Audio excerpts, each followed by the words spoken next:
Hello, everybody. Nice to see you.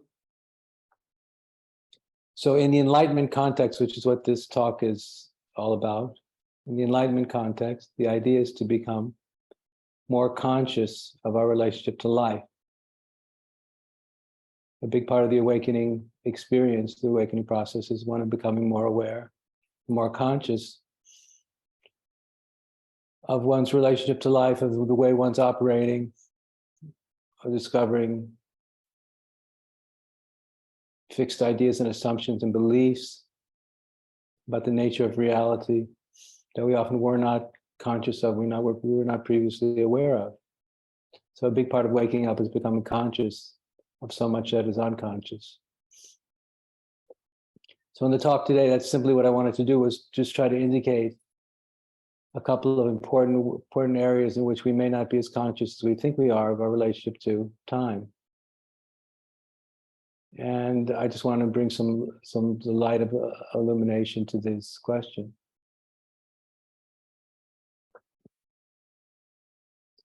But time is very mysterious, and I don't know what it is. And I don't know where it is. I don't even know if it really exists. But I'm a great believer in the relationship between spiritual awakening, between the awakening to consciousness, between becoming more conscious, and the cultivation of a measure of greater agency or choice. I think there's a very clear relationship between becoming more conscious and developing a greater capacity for agency or freedom of choice. So the more conscious we become, the more autonomous or sovereign we can become. And therefore we can ideally consciously choose to create the life that we're living. That's the idea. Easier said than done, of course, but that's the idea. How can I, or how can we become more conscious choosers? As I'm sure many of you are aware, many sophisticated philosophers and awakened souls don't believe that we have any choice. I think the choice is a fiction. I don't agree with that position. I think we all are born with a measure of agency, not very much, because we're so deeply conditioned. The more we discover about the nature of being human and the way we're constructed, it becomes more apparent how deeply conditioned we are at multiple levels simultaneously. So, but even in the midst of being conditioned beings, conditioned sentient beings, deeply conditioned sentient beings, and conditioned in so many ways that we're not conscious of, I still think that we're born with a measure, a small measure, a very minute measure of agency, of freedom to make choices. Often it's a freedom that we're not even conscious of, but I think a big part of the waking up process, once we begin to become conscious and become more conscious, is to work on and develop a greater ability to become more, to gain more access to the capacity to create free choices. Because we want to create our destiny, that's the idea. If we are going to become truly sovereign souls or liberated souls or enlightened souls, we want to be able to create our destiny, or at least have a lot to do with how it turns out. Either we have a lot to do with the creation of our destiny, or the other end of the spectrum is we become utter victims of the life process, which is the antithesis of everything that enlightenment stands for.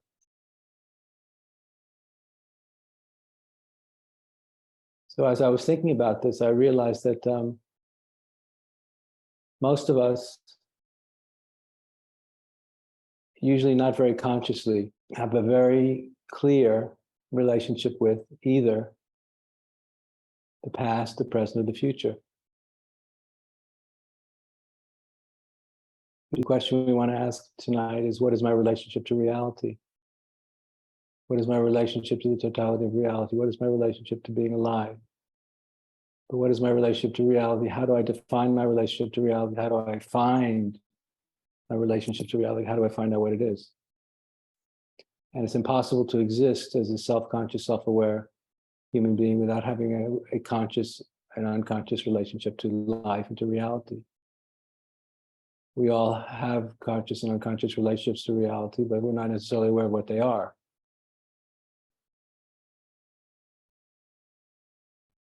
And as we think about this question, it's usually the past. We could say my relationship to the present moment is rooted in my relationship to my past, to past events, and my conscious and unconscious relationship to these events that happened in the distant past are fundamentally defining my relationship to the present and the future. So if that's true for many of us, and it is true for many of us, if that's true, that's something we would want to know about. We want to become conscious of that. We want to say, well, if that's true, if my relationship to the present and the future is fundamentally to define my relationship to my past, is that okay with me? Is that how I want it to be? Is that my preference? Because for many people, that would be a preference. Our relationship to the past can either be positive or negative. It could be, as we all already know, there's a lot of talk about trauma these days, so many people are very focused on painful events that happened in the distant past that we have not recovered from or healed from. And these painful events that we've not recovered from they define, knowingly and unknowingly, the way we relate to the present moment, opportunities that happen in the present moment, events, experiences that happen in the present moment, and also the way we think about the future. If we're fundamentally identified with the past as a locus of identification of ourselves, and that's going to have a big impact on the way we relate to the present and to the unknown opportunities that exist in the future, right? So many of us who've done some measure of psychotherapy or psychological introspection find that a lot of our ability to relate to life in the present and the future is very much defined by the past. And of course, if we discover we want to wake up, we want to be free, we want to be liberated, we want to be spiritually enlightened, it's usually something we want to free ourselves from. It's a trap that we want to get out of, being trapped in the past. Easier said than done. But the locus of our identification being in the past is not always negative. It can also be very positive. Maybe we may be thinking about extraordinary historical events that happened in the past. That these historical events that either happen to us personally or culturally represent the greatest positivity. We notice that many older people tend to not living their life. They tend to not live their life in the present, but tend to live in relationship to happy events, positive events that happened in their past. But if we live a religious life or a political life, a life that's informed by cultural evolution, we may be very warmly identified with events that happened a long, long time ago. And those events are what give the experience of life in the present moment a sense of meaning and purpose. So then we're relating very positively with the past in a way that gives us strength, a source of meaning and purpose, direction and confidence in life itself in the present, and how we relate to the future. So is your relationship to the present moment being determined by positive or negative experiences that happened to you a long time ago? And I'm not saying one is better than the other. I'm just trying to clarify this process.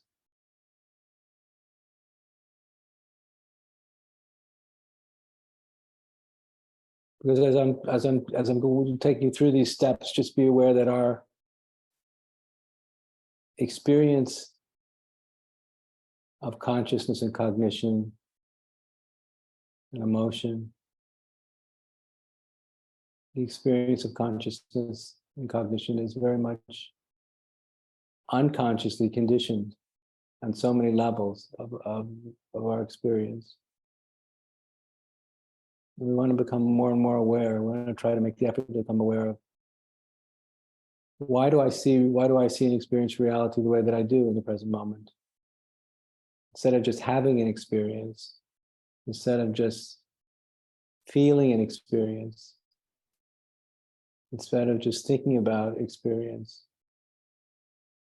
try to become aware of what is constructing, what processes are you in the midst of that are constructing the experience that you're having right now, and giving rise to the kinds of thoughts, the kinds of feelings, and the kind of perspective you have in this moment. Because our experience is largely constructed most of the time. And a big part of, as I've said, of becoming more conscious is becoming more and more aware of how the experience we're having is constructed, and becoming aware of these structures in our experience. It's a big part of becoming more self-aware. We don't want to be a victim of our experience, and we don't want to be unconsciously trapped in our experience. Easier said than done. So, as you all already know, and a lot of spiritual teachers tell us that if you want to be free, if you want to be liberated, if you want to know what the Buddha was speaking about, if you want to awaken to enlightened awareness, then the place you want to be is in the present moment, in the here and now. So there are many spiritually realized souls, philosophically awakened souls, who tell us that the most important place to be, and the closest to reality we can get, is in the eternal present, in the presence of the eternal present. And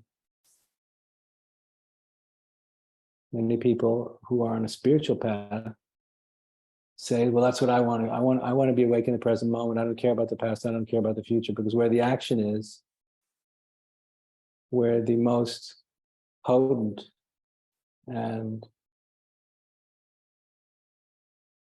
important experience of the real, that which is real I can have, is by being conscious of the present moment, being fully present in the present moment, because this is where the action is. This is where everything happens, here and now.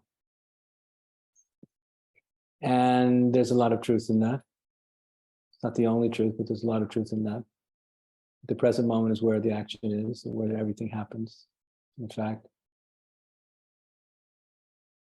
And in terms of the Eastern spiritual disciplines, metaphysical disciplines, tell us that if we can truly awaken to the presence of the present moment, the infinite presence of the present moment, we can be liberated from the past and liberated from the future, and live in the eternal now. And there's a lot of truth in that. And for a lot of people, they think, well, that's what enlightenment is, living in the present moment. Being free from the past and being free from the future, and living in the present moment, being awake to the eternal presence of the present moment. And if you can get into the, it's funny because that's where we always are anyway, but anyway, if you can get into the present moment, if you have the spiritual capacity, not everybody does, but if you have the spiritual capacity to get yourself into the present moment, which is quite an attainment. But if you can get yourself into the present moment, you will experience a revelation of inner freedom. And the inner freedom emerges when we no longer are unconsciously identified with the past, positively or negatively. And we're no longer concerned with the future, with what hasn't happened yet. And we can experience enormous bliss and joy and profound release and relief and what could be called eternal happiness if we awaken to the presence of the present moment and its eternal mystery.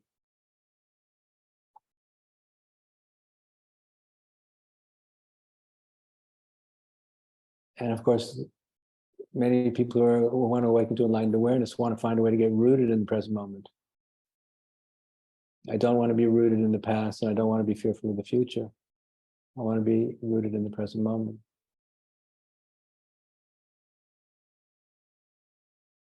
And it's true, as I've been saying, that the present moment can be the source and the eternal font of profound awakening, profound liberation. But if the present moment becomes the most important thing to us, there are some downsides to that also, which is that we may find that we're disregarding, choosing to disregard, in the light of the bliss of the eternal presence, of the eternal presence of the present moment. We may be choosing to disregard important truths that we've learned from the past, both positive and negative, that help to make up significant parts of our humanity. So being conscious of the past in a positive way and learning how to be responsible for everything we've experienced is a big part of cultivating a mature state of awakened consciousness, I believe. So some people who say that the present moment is where it's at, where it's the source of liberation, the source of greater truth and consciousness, sometimes escape the past, escape the challenging truths of the past and the challenge of the future by abiding in the present moment, saying it doesn't matter. The only thing is to be present in the present moment. Some people call that spiritual bypassing.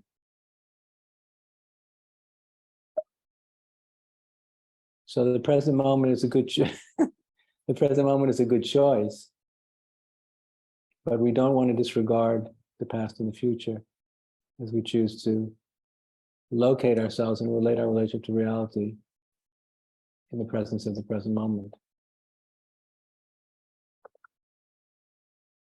If we want to cultivate a full spectrum awareness of relationship with all of time, that would have to include the past, the present, and the future simultaneously now. And now, of course, there's the future. Now, I'm an evolutionary. My chosen metaphysical, philosophical, and existential relationship to life is fundamentally one that is based upon my awakening to evolution and the evolutionary and developmental context of life and the human experience. So my personal preference between the past, the present, and the future is the future. I'm a future-oriented kind of guy. So the future is what has not happened yet. The future is a place of infinite potential, infinite as yet unmanifest potential. The future never exists in the present moment. The future always exists in the next moment that has not emerged yet.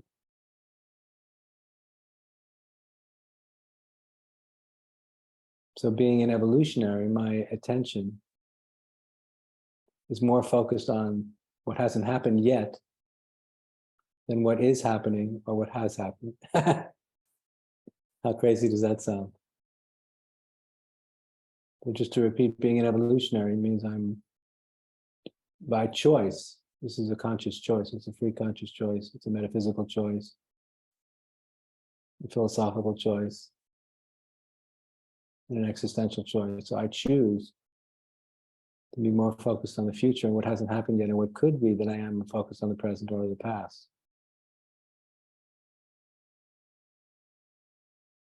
So being a future-oriented, evolutionarily inspired aspirant, a large part of my conscious attention is focused on what could be, not what is.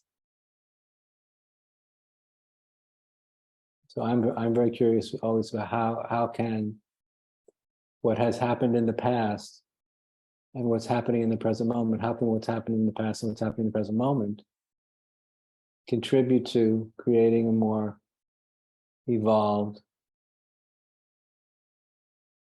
as yet unmanifest potential in the future. So an evolutionary lives for the future. To repeat, they don't live for the present moment, and they don't live for the past, but they live for what hasn't happened yet. I'm living for what I believe, anyway. I'm not deluded. I believe I'm living for what could be. That's my spiritual, existential, metaphysical, philosophical choice. It's a metaphysical position in relationship to life, past, present, and future. Living for what could be, but not what is. So these three vantage points are very interesting. If the past is more important to us than anything else for positive or negative reasons, we're focused on what was, which could be a good thing. It's not always a bad thing to be focused on what was. Sometimes what was extraordinary, profound, miraculous, incredible, and unthinkably positive. Or it could be terrible. So if we're focused on the past, consciously and unconsciously focused on the past, we're focused on what was. And if you focus primarily and principally on what was, you can't get into the present moment. You can't experience the liberation, the inherent liberation of being awake in the present moment, and you certainly are not very interested in what could be.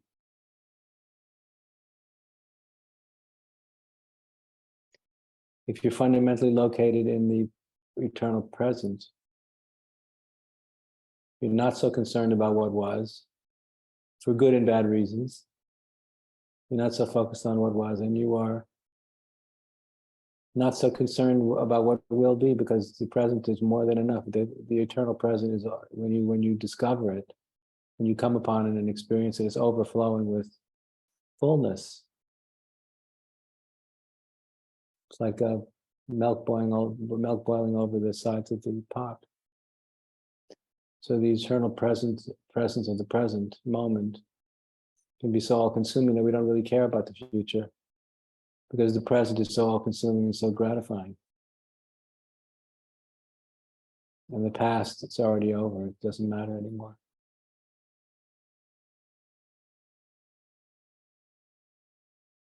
And once again, as I was describing, if you're fundamentally concerned with what could be,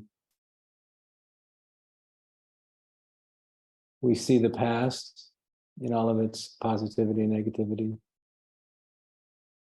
as a learning process. It just brings us into the present moment. It's pointing us towards what could be. And what's interesting about the evolutionary position is that the question of what could be always involves personal choice. That's what's so unique and so profound about the evolutionary perspective in relationship to personal development, to personal enlightenment, is that when we are very focused on what could be, we automatically have to address the question of what choice can I make that will best serve what could be, not just for my own personal life, but for the unfolding of all of life, for all of consciousness and all of culture and all of life itself. What choice can I make to enable the evolutionary process to move forward unhindered or liberated? So you see where we are consciously and unconsciously focused, primarily or principally, where our North Star is. If our North Star is the past, it's going to relate to how we relate to the present and the future. If our North Star is the present, it's going to affect the way we relate to the past and the future. And if our North Star is the as yet unmanifest future, it's going to have a strong effect on how we relate to what happened in the past and what's happening in the present.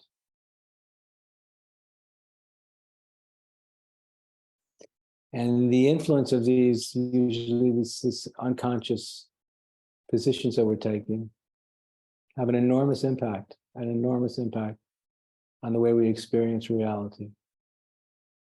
That's why it's so important to make the effort to become conscious of what your North Star is. And you focus on the past, the present, or the future. Now, obviously, most of us are focused on all three, but not equally. They'll never be equal. Nobody's only focused on the past, or only on the present moment, or only on the future. But we're usually going to have one of these three, the past, the present, and the future, that is going to have greater strength and greater pull for us, for good reasons or for bad reasons, for free reasons or unfree reasons. And so all I would like everybody to try and do is there's nothing to do about any of this except to become aware of it. The choice you make is up to you. None of these is inherently better than the others. There's no right answer. But the idea here is to be conscious of what the locus of your attention is. And ideally, if you're aspiring for greater consciousness and greater liberation, you want the choices that you're making to be conscious choices, to be choices that express freedom and agency. Because as I said earlier, we want to do everything we can to be in positions where we can begin to define and create our own destiny as much as possible. We can't completely create our destiny, but we want to be more responsible. We want to be as responsible as we can for doing that.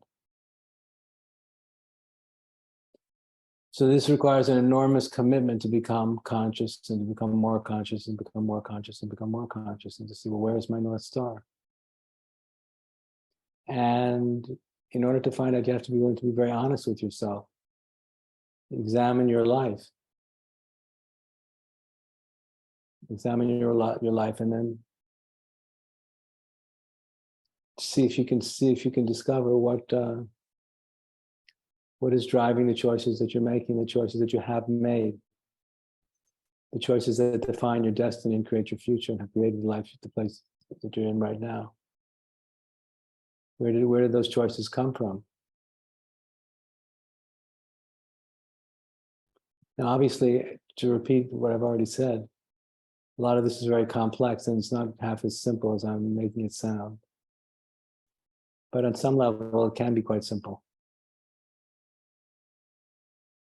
But I find it liberating I find it very liberating and kind of compelling and thought-provoking, even to ask myself the question, am I living in the past? Am I living in the present, or am I living for the future? Is my present relationship to life rooted in the past, in the present, or the future? Because we know that in the Enlightenment context, there's a distinction that I often speak about, which I think comes from Vajrayana Buddhism, which makes a distinction between relative reality and absolute reality.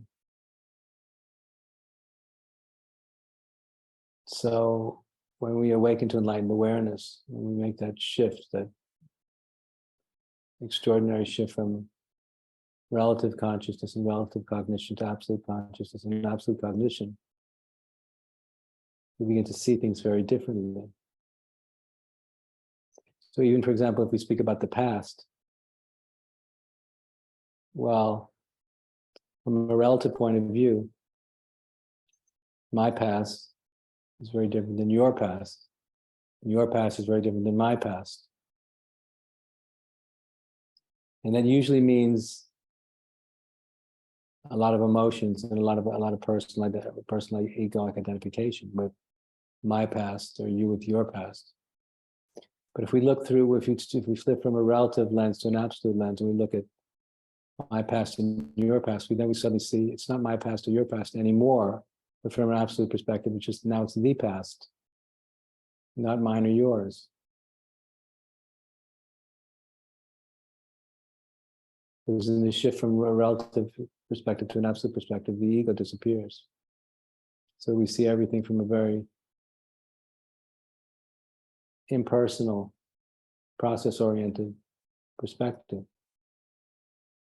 So now the past, from an absolute perspective, is no longer so charged with personal identification, personal feelings, personal memories. But the past is simply what already has happened. The past is what happened before. It's not my past anymore so strongly, just the past.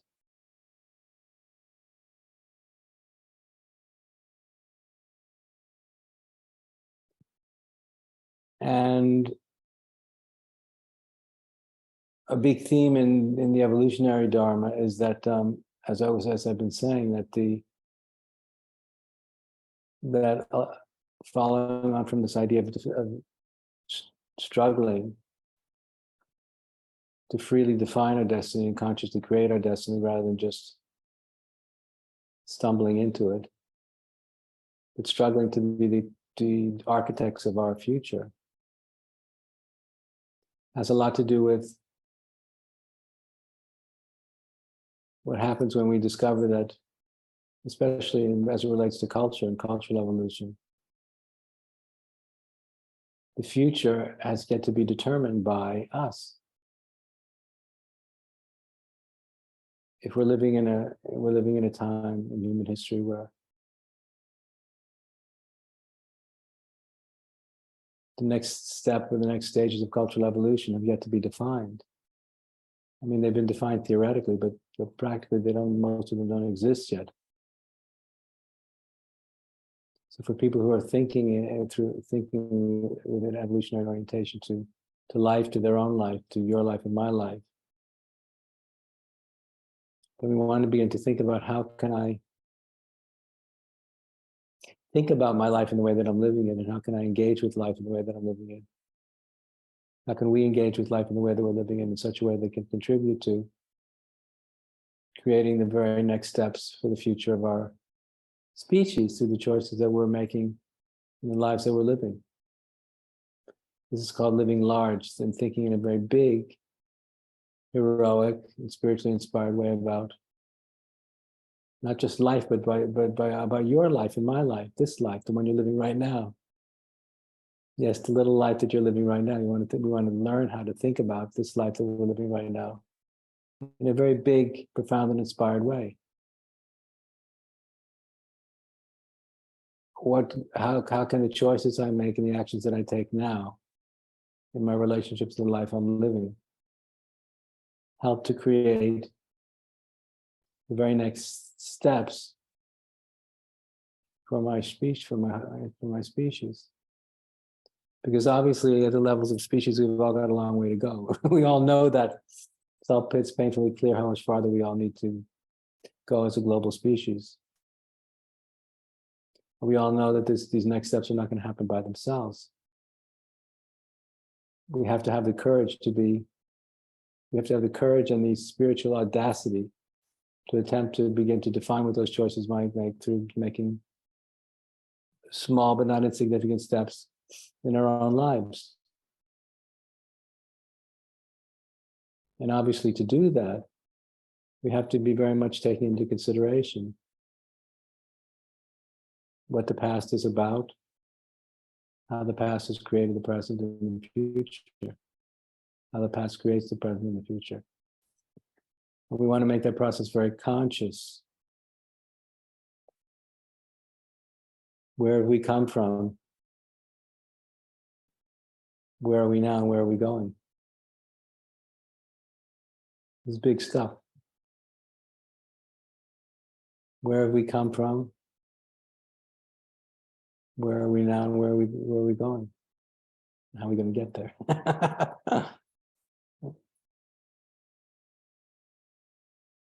We don't have to know the answers to these questions, but what is important is that we have the spiritually inspired courage to begin to struggle with these questions. Consciously struggling with them will lead to the answers eventually. But not engaging with the questions won't help us to evolve. So a big part of embracing the evolutionary process is struggling with these profound and enormous existential questions that are very daunting and overwhelming. But that's how we evolve. That's how we actually begin to make progress, is by engaging with the enormity of the process and the task at hand and not shrinking away from it. I'm not saying it's too big for me. Why should it be? And of course, if you don't do it, who's going to do it? You want someone to do it for you? You want someone else to define the future and destiny of our species for you? Probably not. So once again, as daunting as this is, we want to try and embrace the totality of reality in the context of the human experience, and embracing the totality of reality in the context of the human experience obviously would imply that we embrace the totality of the past and the present as we aspire to create the most informed choices to give rise to the future. So it means we want to cultivate a relationship to the past, to the present, and to the emerging future that is very conscious and very big. Learn how to see your own personal presence here in the midst of the life process in a very big historical context. Not as an ego trip, not as an ego trip, but as part of reality. Because the more conscious you become, the more conscious we become, the more conscious we become of how big this is. This, which means life. And when life becomes self-aware and self-conscious through us, as us, we begin to glimpse the awe-inspiring nature of the enormity of the process that we're already a part of.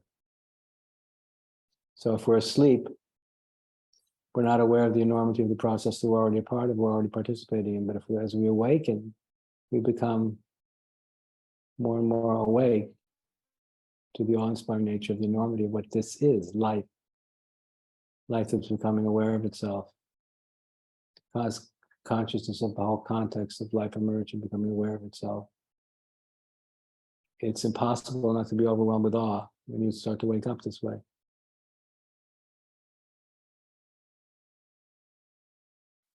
We think we're living a personal life, or so our egos tell us. When we wake up, we realize that was never what was really happening here. But it takes a lot of courage to embrace the enormity of our potential, to participate in life in a much bigger way. It takes a lot of courage. As I say, it takes courage and audacity and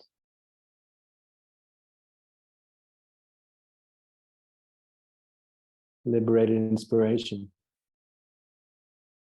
to begin to transcend the personal confines of our consciously lived experience, to begin to transcend it and include it in a much bigger context.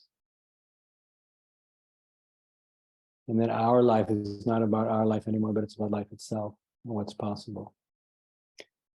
So I'm very much committed to living for what's possible. That's the most exciting way to live, I think. But no one ever said it was easy.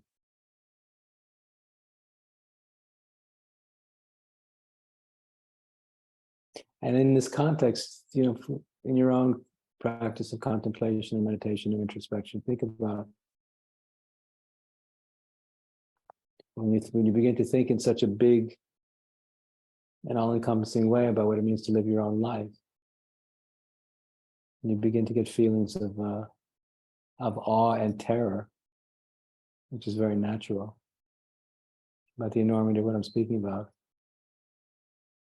Then ask yourself, well, as you wake up to more and more of the enormity of the context that you exist and that you ultimately are, then ask yourself, what does it mean to be responsible? What does it mean to live a responsible life in the midst of the enormity of how big this is? And see what you come up with. See what you come up with. It can only be good if you don't shirk from your responsibility. I know a lot of what I'm pointing to is just the too muchness, but the too muchness is where the action is.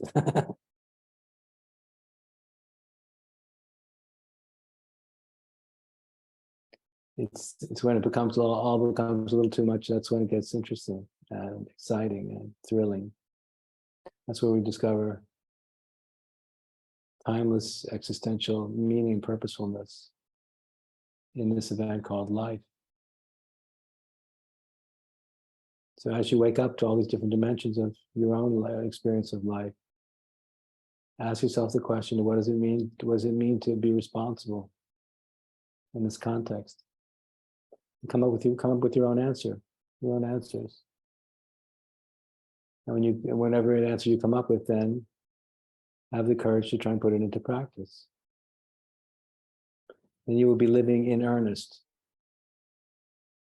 Because that's all we can do, is live in earnest, live earnestly and sincerely.